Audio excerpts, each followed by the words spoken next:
episode 8 of That Range Life, a show sometimes about golf.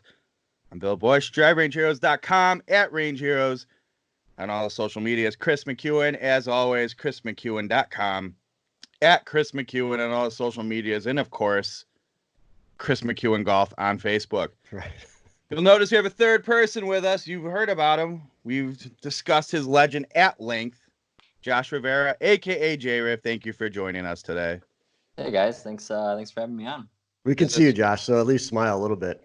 Oh, yeah, sorry. Right. This isn't origin golf stories here.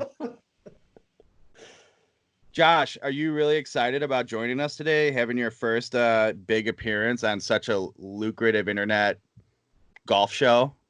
Yeah, I am. I truly enjoyed getting the invite. Going to be an interesting first one. Oh, it will be. We're going to come at you hard today. Yeah, I'm kind of nervous, actually. You even know what you're in for. Actually, you do, because unfortunately for yourself, you do watch the show, but we're not used to having a third person to go after. Right. Speaking of Jriv and Chris McEwen, you guys got out today. We had some outrageously nice weather, feeling like spring's around the corner. How'd that go? How was your round today, boys? Well, the weather was great as we were walking off the golf course. We got out probably a little too early. Yeah. It was pretty cold when we teed off. It was cold and windy. I mean, eventually the sun came out and it was fine, but yeah, it was good to get out. We didn't have to putt through ice or snow like you made us the last time we got out. Yeah, I liked that you guys on the social medias were being like, "Oh, first round of the year." I'm like, that's not true. First round of the year with no snow or ice on the ground. I mean, I count that. That was outdoor golf, and the ball was flying that day. But so yeah, it was pretty. And the wind never really went away today. I noticed, and as I was sitting there with my son playing outside all morning and getting the ribs smoking, I was thinking about you guys going, it seems nice when you're in your backyard, but when you get out on an open golf course and that wind's whipping around, yeah, it could get a little dicey out there. And I didn't mind not being there, believe it or not.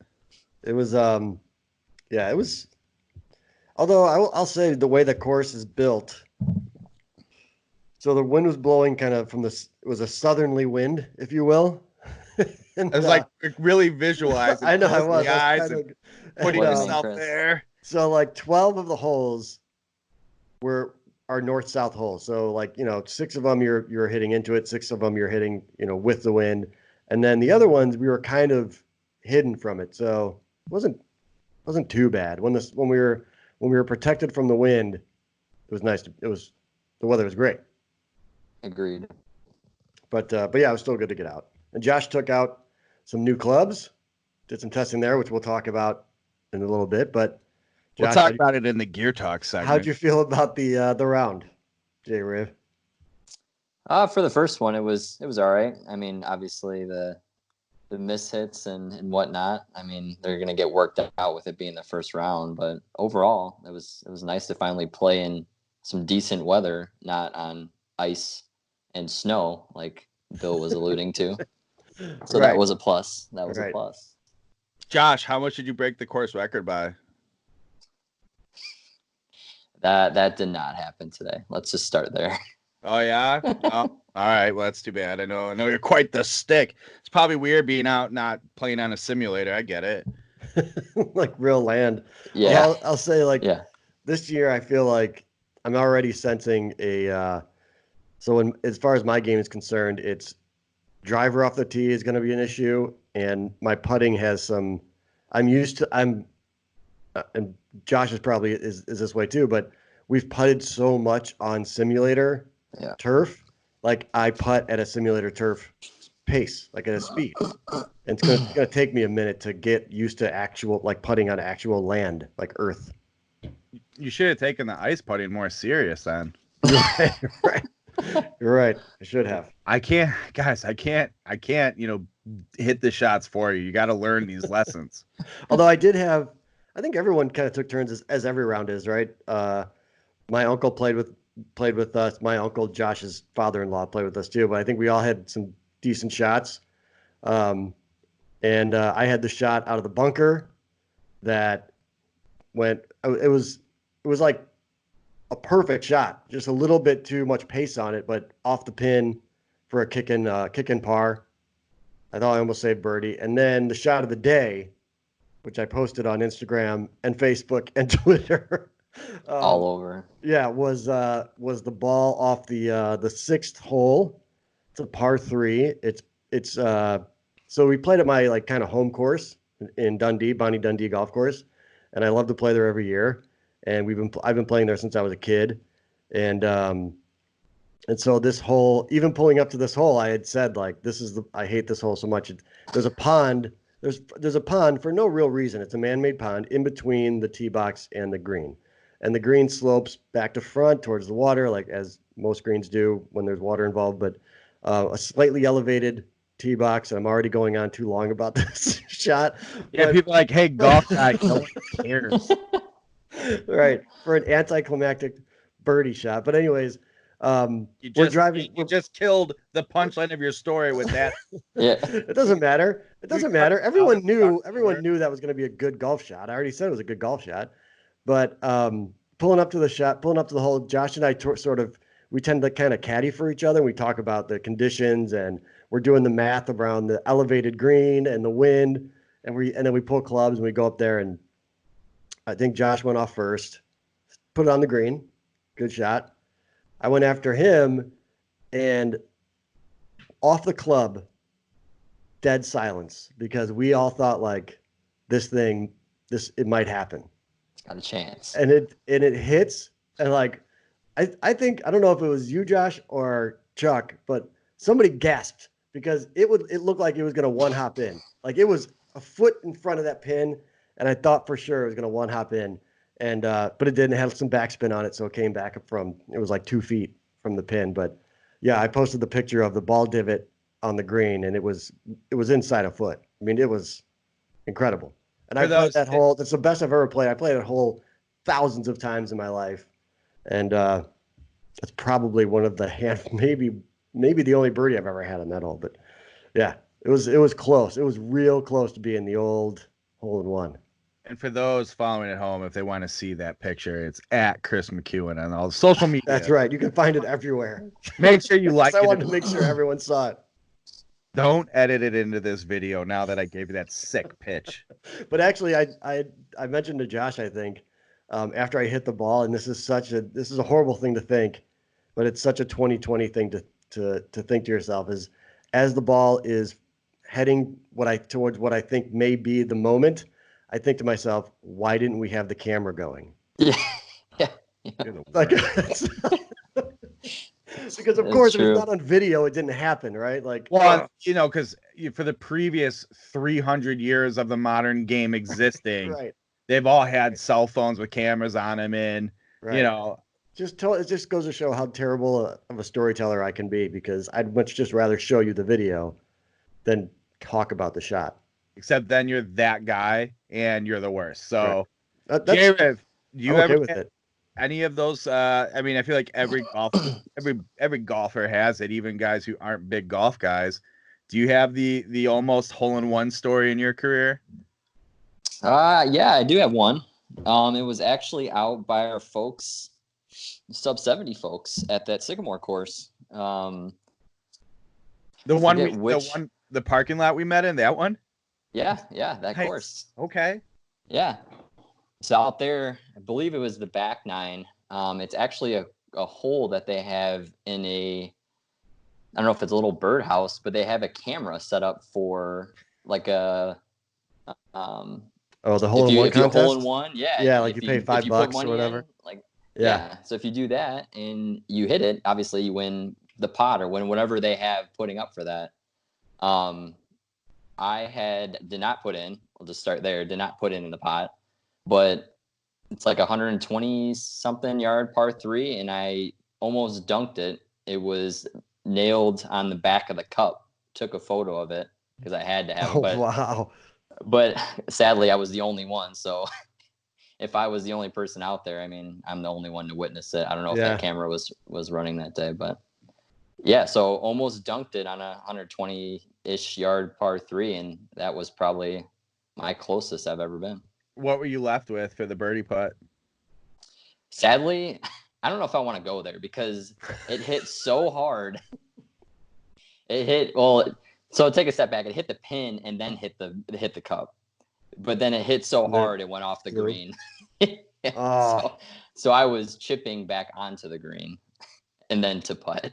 That's pretty brutal. So it was That's so horrible. It was brutal. So we could have just stopped at the shot. That would have sufficed. My bad. So I have two. One of them though, like one of them wasn't legit, but the story's good, and the other one was like a heart stopper. So I've been playing this game forever. I've never had one, and it's the 8th hole at the Village Links of Glenallen. Short par 3, pretty easy to. It's a pretty easy green to get. Not necessarily easy to play. Put it that way. But so this green is kidney bean-ish, and it's like perpendicular to the tee box. So you go down the right side and you have to clear a bunker. Well, the flag is there that day, so you got to be pretty on your number. And I was hitting like an 8-iron or something, just blade the living daylights out of the ball.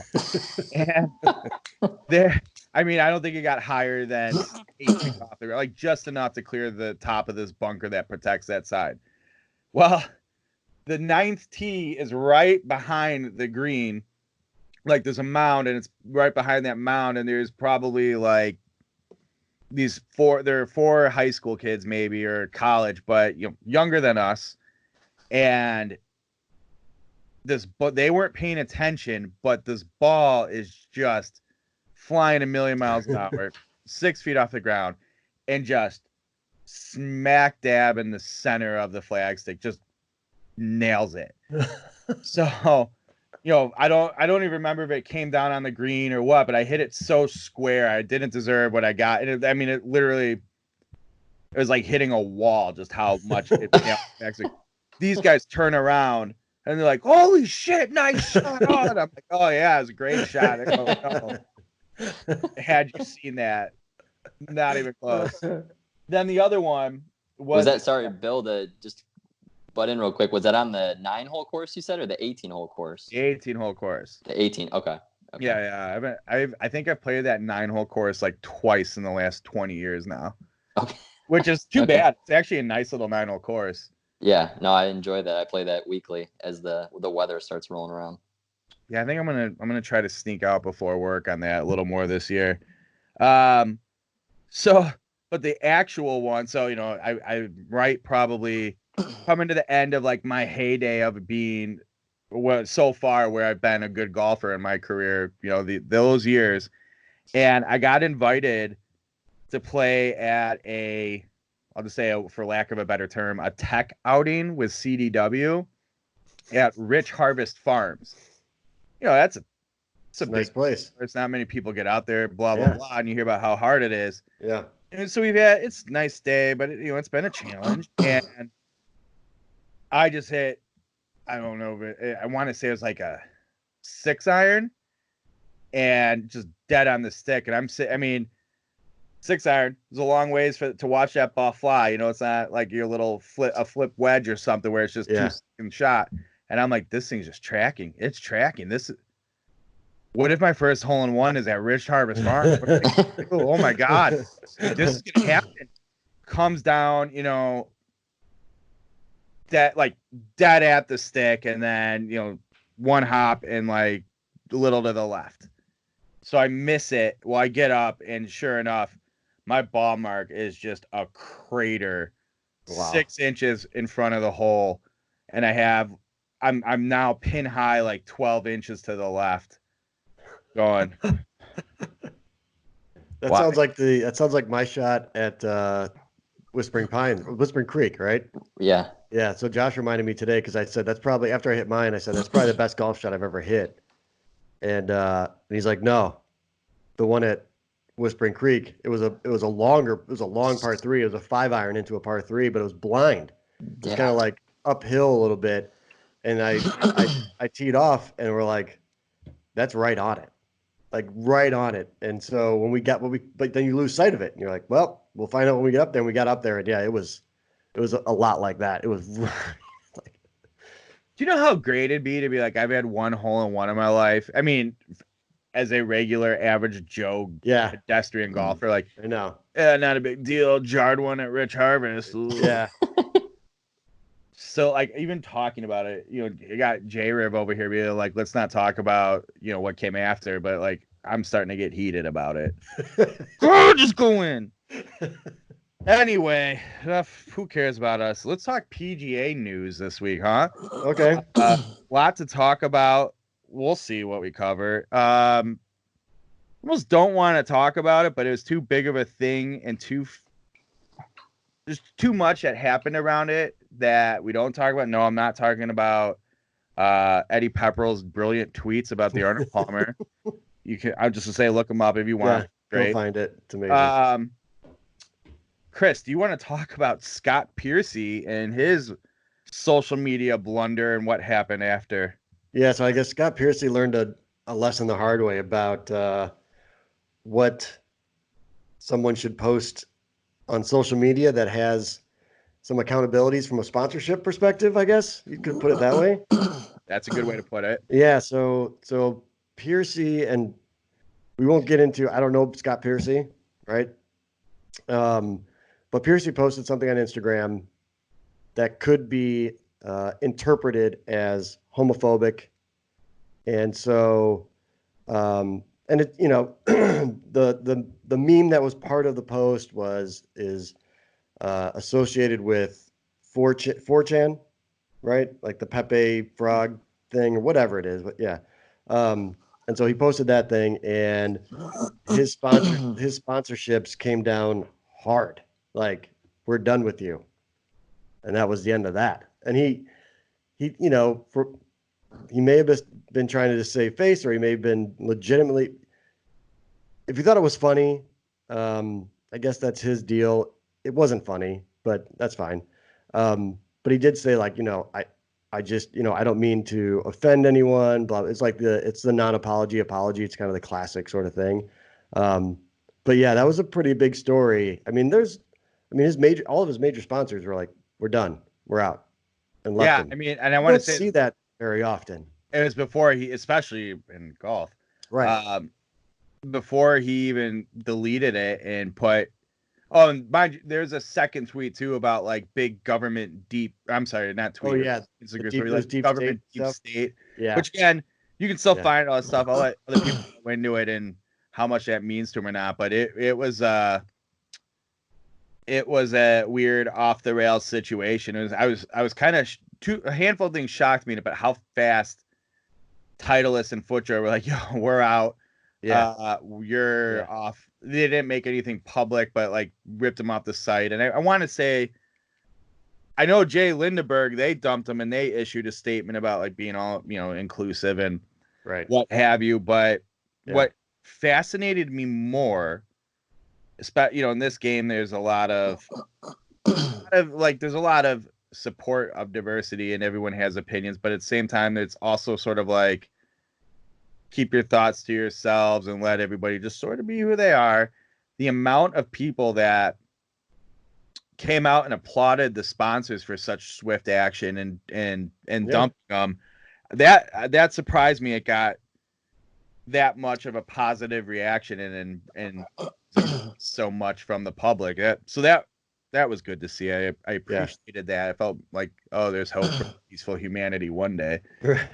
Right. And the fact is, whether it's joking, whether whatever reason it is, or you could say like, oh, it's just everyone being hypersensitive or whatever it is, but it may be unfair, but the fact is you're a public figure and you're getting paid to wear shoes and use clubs and things like that. And I guess my greater point is it's not a freedom of speech issue. Like, you're not going to go to prison for saying what you said, but people don't have to give you money to do stuff anymore. For me, it was that's the biggest thing for me. We always hear like, hey, don't post things on social media. Your employer could see it. But we're dumb schmucks who work for. And here we are. Yeah, right. Who record YouTube shows. But like you think all these like, well, the rules don't apply to these guys, and it was it was also sort of rewarding to be like, no, they do apply to these guys. Yeah, and reply to them. Same thing. And Other PGA news, because we don't want to go too deep into that. No, that's enough. Let's stick to Arnold Palmer Invitational. There's two things I want to talk about. One, real quick, the winner ended up being the fiery young European Tyrrell Hatton. Yeah, and he's never won on the PGA Tour. Often criticized. I like the guy. I think he's funny. I like his tantrums. I love that video where he hears one of the porta potty doors slam shut. And I forgot about that. And he's all kind of, well, they were playing it kind of to give a picture of him. And he looks up and it's his fiance. Yeah. And so they start like playfully arguing. I mean, she's probably 100 feet away. So Right. they're like yelling to each other. Right. Great. But he had some real moments today though. Like he won the event 2 over. He finished 2 over, I think, to win the event. yeah, okay. I think the winner was. Oh wait, by the way, On the day he was 2 over. He finished 4 under, but I think on the day he was 2 over. well, But my he gave point, the He point. gave some of this to the lake. Yeah, right? they said his $1.6 million winnings will help pay some of the fines he's sure to get. But I just I want think he flicked off the lake once, and he was not happy with the water. and his caddy's like, we matured today. We didn't break any clubs. And then you heard his caddy on 18 swear when they had the mic next to him because he was hitting a 7-iron. And they're talking about the shot, and I think the caddy's like, "It's just all effing feel." That's what he told him, but it was a hot mic, so like, there's that now. Josh, effing is the one word we don't say on this show. noted. Bill's mom doesn't like it. I So say especially because my mom, that Bush is watching, might be watching, and I don't want to make her mad. I wrote that down. I got it. She came over today for the old barbecue. Okay. She had some ribs, guys. She brought over she makes these like chocolate chip cookie bars. Brought a whole plate of them over and left them here. Yes. I'll be over. So I'll be over soon for yeah. I grab gotta some. be careful. I forget how easy that is to happen. Other Arnold Palmer point I want to make. This isn't the second thing, but point I want to make. Tyrrell Hatton won at -4 today, but guys, the distance is getting too long. We need to roll back all the equipment. This game is too easy. You got to do it. I got to tell you, seeing a -4 win, and I'm not the guy who's like the PGA or the U.S. Open winner should be +1 or even par should be a winning score. Like, relax. But it has been nice because, I mean, I can't think of, call me out on this all you want, but I can't think of any tournament this year that the winner hasn't been like, -73 or something. Yeah, we haven't gotten that part of the schedule. I feel like this is when we start to get to those tournaments. Although you're relying a bit on weather to play a factor on these. I mean, that wind throughout the week was brutal, and I think that's part of what kept the scores down. But I know you're a grow the grass guy, right, Bill? Like grow the rough. Yep. Make it harder for the ball to stop. And those greens were real fast. They weren't holding anything. But yeah, I mean, that's one way to have the course defend itself against length. Other news for our gear nerd friends that may watch this. So Justin Rose 2 tournaments ago showed up with not a non-Hanma 13 club setup, but he still had Hanma in the bag. Still has a Hanma bag. But it made people go, interesting. He's not playing all Hanma like he was. And mind you, he had success immediately putting the Hanma clubs in the bag last year. Yeah. So you're like, that's odd. And now he's known for being a big tinkerer and sort of like losing faith and losing his way in clubs. Well, then he showed up to the Arnold Palmer Invitational this week with 0 Hanma clubs in the bag. None. And it was all over the place. And so people, again, want to read it. Go Google Justin Rose what's in the bag, Arnold Palmer Invitational or something. But I think he had Woods from, I know he had Woods in his bag from Cobra and TaylorMade, checking him out. He had TaylorMade, Titleist, and I'm missing a third. He had 3 different wedge. Oh, Wilson Staff. Really? He had a Wilson Staff in his bag. I don't know if he had 2, but he definitely had 1. I saw that. No Srixon? Nope, not that I saw.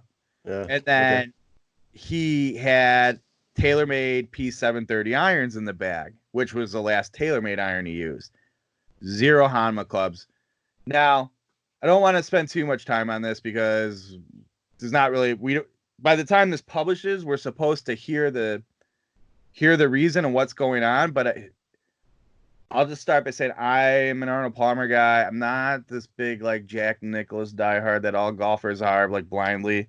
But it always drove me nuts how like Rory McIlroy would get so much shit for not playing in Arnold's tournament, and he sent him a letter. He didn't tell him he couldn't play in person, and Mr. Palmer this, I'm like, I've never met him. He's Arnold Palmer. I don't need to call him Mr. Palmer. Right. And it's no disrespect. He's done great things for the world, but like deity thing kills me.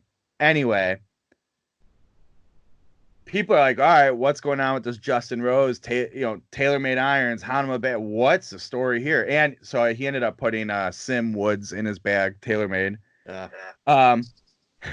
So when they tried to ask, I think they asked Hanma about it, like, this was your poster player, what is it? And they issued a statement on Friday, I think it was, out of respect for Mr. Palmer's tournaments, we will wait till Monday. Oh, that's right. I'm like, right. That's right. I did see that. Yeah, you're right. That would have been the major distraction in old Arnold B. I'm sorry, Mr. Palmer would have been rolling over in his grave. I will bet you any bets on what he ends up playing. I'm assuming TaylorMade. Yeah, I was gonna say he's known to go back to what works, right? Because he used to go back to like even grips. He'll go back to certain grips, like his putter grip he'd change, and he'd go back to he's got that Fat Cat grip or whatever. He'd always go back to you know who owns Fat Cat? No, because they were independent. They got bought up. Let me ask you this question: who's the official grip supplier of Justin Rose? Lampkin. Lampkin Grips again. There they are. Lampkin Grips, ladies and gentlemen. That Range Life, a Lampkin Grip show. They don't know it, but they are. Yeah, right. Well, that makes sense. So he's going to be using Lampkin Grips on TaylorMade clubs, and then he'll probably win the Masters. I heard, he's done. Well, as long as he's got Lampkin Grips on the bag, on the clubs, a limitless possibility. Jriv, speaking of Lampkin Grips, you put those you need to get those grips on soon. We talked about it last show, but you weren't here. You can put those on soon or what? When I get the new irons in the bag, that's I think when they're going to go on. Oh, we'll save that for another show. Bag update. Everybody's dying to know. Like Justin Rose and his Hanma deal. It's funny as I'm ragging on Arnold Palmer, I like just look up from my camera and there's literally on my wall a frame signed Arnold Palmer picture from the Latrobe office. You hypocrite. It's not. That's not untrue here. And here's the best part. Right next to it, I have a personalized signed Andrew Beef Johnson picture. Well, Arnold, Beef. Pre Arby's on his shirt though. I kind of wish he still had the Arby's. He had the logo. It would have been life complete. All right. So that's Rose and Hanma. I can't wait to find out, and everybody will know. Oh, and by the way, one key point. Do some research. There's a little bit of hearsay involved in this, but if people want, take a Google around at the whole story about how the former CEO of TaylorMade got involved with Hanma, and I think it was just Hanma North America, and then the series of events that lined up with his departure from Hanma. Just have a Google. So that's sort of interesting to me in the whole tale, but we'll see. We'll see how everything plays out. All right. It was very smooth. What? The that segue? little you should go check this out here. You should go see if there's anything there. I'm not saying anything. I was like, I mean, I know this. I'm not saying, I'm just saying, but just saying it's when it's all alleged. I don't know, but it's interesting, boys. It's interesting. Players Week, guys. As of Players Week. If you're watching this the day it's released or the night before, depending on what Kris does with his YouTube channel. The boys have started teeing off, losing balls on 17 and having a nice day on one of Pete Dye's signature designs. Look at that architect reference. Yeah. Golf guy. A huge golf guy. Anyway, the big news, of course, no Tiger Woods. This is another one. The back is not ready to go. Yep. We're not going to see him till the Masters, right? So I can't remember when it was, but I remember the same thing. He like finished up the silly season. Yeah. And then he didn't play at all in the new year until the Masters, thinking like, good, I'm going to be nice and rested. And he was just rusty as hell. Yeah. Which I think is exactly what we're going to see here, which will be kind of sad after, winning last year. Winning, yeah, I know, if he wins it. But yeah, we're definitely not seeing him this week, which I don't care. But the bigger picture, and of course, everyone's speculating on how bad is his back really? Is it listen, I think this guy knows if he's okay or not to push it. And I don't care to a certain extent, but there is concern kind of like, well, he's doing this now and he hasn't played in anything. What's next? Like how bad is it going to be the rest of the year? Yeah. I know it's hard not to be selfish about it. Like, I don't want to see the guy come out come to the Masters and, well, I mean, one, play poorly, but you'd also don't want to see what happened before when he was just like using his club as a crutch. Yeah, he couldn't even get up. Yeah, you know what I mean? Like kneeling on both knees in the fairway, like, oh. Yeah, like I don't want to see that either, right? Like, I don't know. It'll be interesting to see. It'll be interesting to see if he's even ready by April. I mean, who knows? Or maybe he is just fine and he's like, I'm old. I don't want to do it. Right. I'm old and rich. I'm going to play 7 tournaments a year.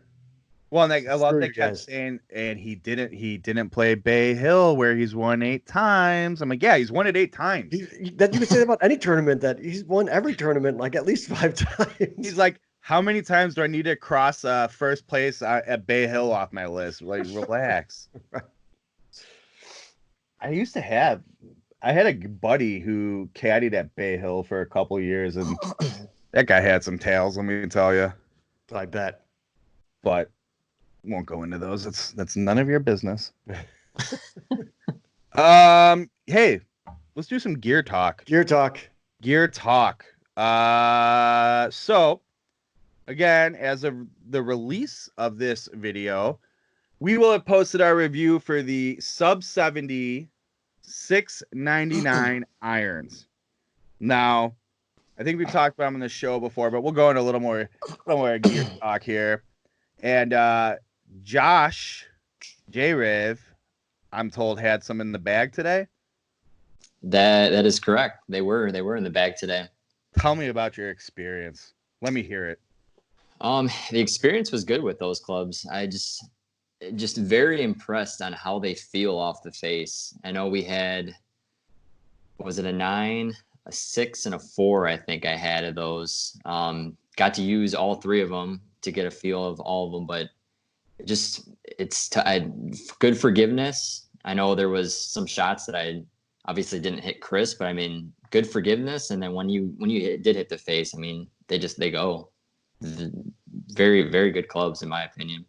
Now, so were you hitting them up pretty like club for club? So the same distances you hit your current 4-iron, your current 6-iron, 9-iron, or were you?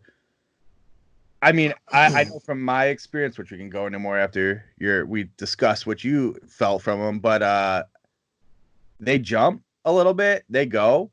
So I felt like I had to take that into consideration quite a bit playing them.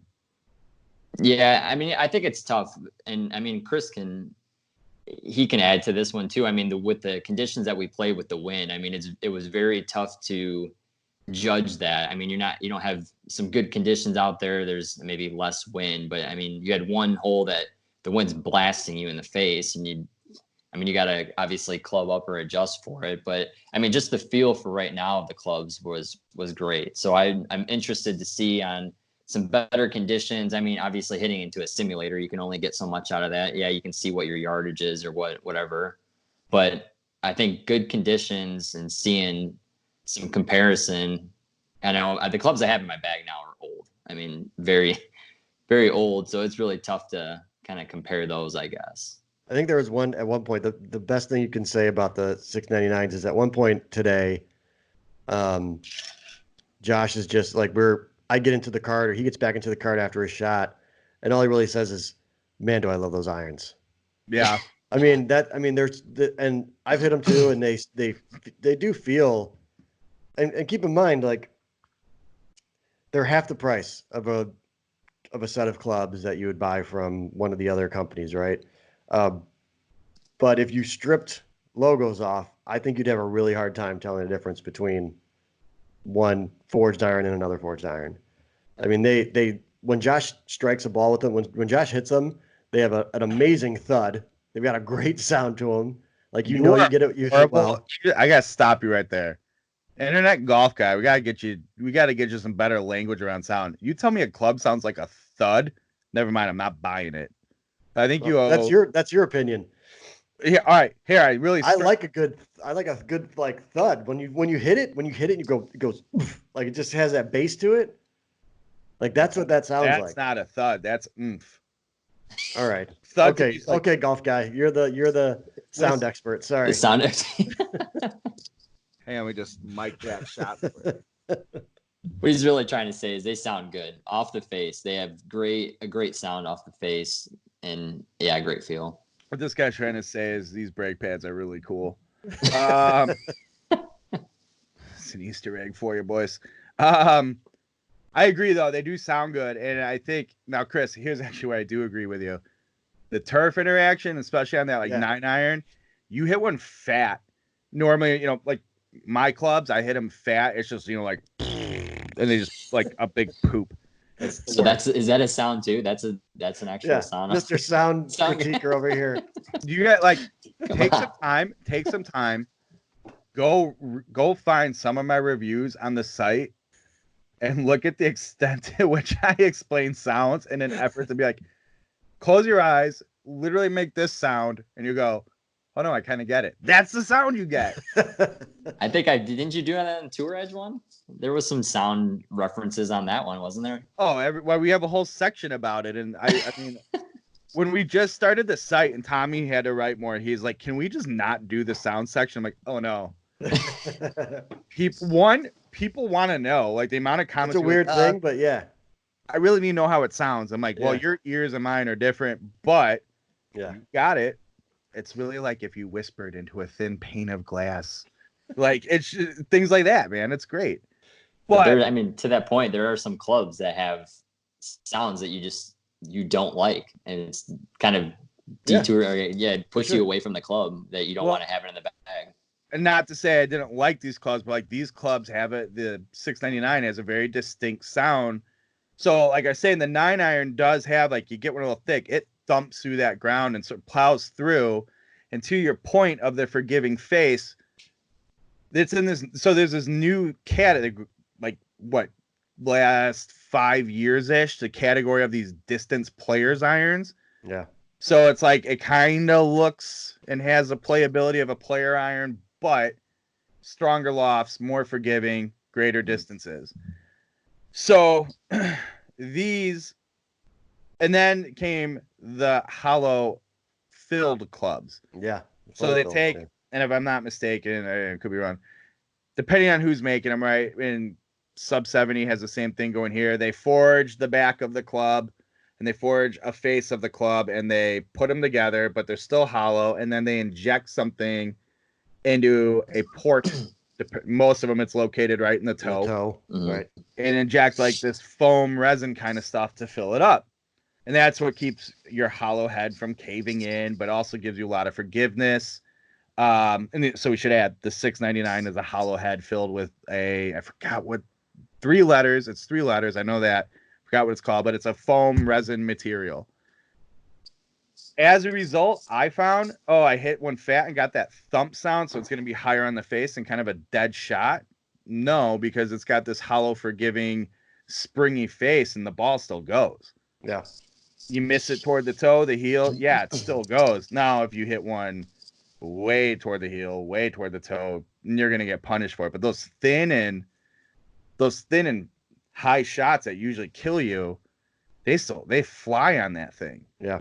And then to the point of the sound, the one thing I'll say is I remember like 2000, let's say early 2010s, clubs started going to these like kind of meaty distance that genre was being born. Yeah. And they sounded like not like a hybrid mini fairway wood, like metal mini fairway wood things. And it was terrible. Yeah. These foam filled clubs now all have this like very distinct slap noise. Like it sounds like someone's just like taking like a big slab of beef and just slapping it. That's what it sounds like to me. And they definitely have that, but it's, if you don't get the slap sound, you didn't hit it well, but when you do, it's like, man, I just rifled that thing. Yeah. And they go. And admittedly, yeah, stronger loft and all, but I was hitting 6 irons like 230 yards. I go, oh yeah, that's how far I hit 6 irons. Don't get me wrong, those are stepped on. I would say the standard 6 iron with that set for me was like 210-ish, but even so, that's a great 6 iron. Yeah, for sure. That's a pretty big 6 iron. Yeah. And I'm not like, oh, it's me and the golfer. Like, no, it's very much the type of club. Let's be honest. And I don't remember. I'd have to check the review, but it is a stronger loft. It's probably a 5 iron-ish loft. Is it? But man, that club and there's offset. I will say, for quote unquote players distance club, they are a little beefy. They are bigger. You're not going to sit there and go, oh, this is a forged muscle back. No one's going to think that. Right. But great club. And now they have this. People really like the club. They made the $6.99 Pro, which we haven't had in hand yet, but that addresses some of that forgiveness. The head's slightly more compact, but to address that, like people are like, look, I don't need all this. I want a thinner top line. I don't need all this offset, but I love how this club goes. I love the forgiveness. So excited to see what those are like. I've only briefly seen them at the old Chicago Golf Expo. Oh yeah, that's right. But hopefully we'll see him soon. But yeah, I loved them. I thought they were impressive. Am I going to game them? Nope. I'm not saying I will. It's not for me. I think it has those clubs. Once they eventually the stigma of buying a club online or getting fit online and all those sorts of things is going to go away. It's going to go away. And once it does, I think they have a legitimate shot at really taking a big chunk of that market. Dude, from a quality and value perspective, I don't know how it gets much better than that. Stock set of those, so call it Ford a pitching wedge or whatever. Yeah. $497. Right. The like big names, that's a $1,100 club. Yep. So if I was in the market, and I will tell you, we'll talk about, I'll leave a little suspense. I'm saying it's not for me. There is a sub 70 iron that very much for me. I love it. For all of us. I think all of us want that. No, not the one you're thinking of. Oh, okay. A set of irons. Oh, okay. But that one too. That one's like I'm still considering. But set of irons that like I'm saying the $6.99 is not for me, but because like there's another set in their lineup that I'm like, same thing. It's like $475 stock. And I'm going, right. It's unreal. We were just talking about that the other night too, Kris and I, as far as like the price for the quality. That's a tough one. Well, if you're gonna go buy, and honestly, that $6.99 is competing with the like PXG, whatever. I don't even know what model it is now, but they're like standard model. Yeah. And you're gonna go pay $3,000 for a set of PXGs, which people can get into why one's better than that. I'm just saying, $3,000 or $497, and like again, take the badging off of it and the screws out of it. Right. You don't know. You don't know which, and they're gonna hold up just as well. Yeah, I think there's a not to belabor this point, but there was a story I remember reading. So lobster used to be hard to catch, right? And that's why it costs so much. Lobster isn't hard to catch anymore. There's plenty of lobster to go around, whoever wants it.